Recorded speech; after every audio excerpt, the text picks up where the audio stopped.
এই শীতকালে যারা আমরা শসা লাগাবো, ধরেন লাভ যদি চিন্তা করি, লাভ এমনি হবে না এরকম না, কিন্তু আপনি যাই লাগান কিছু না কিছু হবে, কিন্তু লাভ যদি চিন্তা করেন তাহলে আপনাকে ক্যালকুলেশন করে লাগাতে হবে।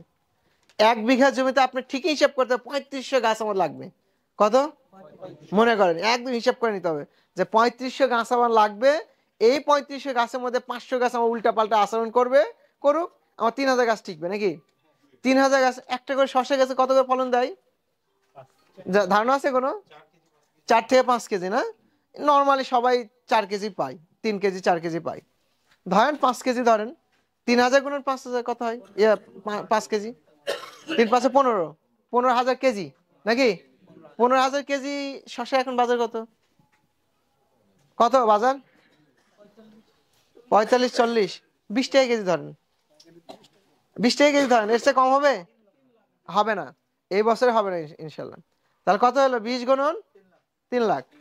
কয় দিনের প্রজেক্ট এটা শসা? 3 মাস। 3 মাসে কত পাইলেন? ইনভেস্টমেন্ট কত? এর বেশি লাগে না।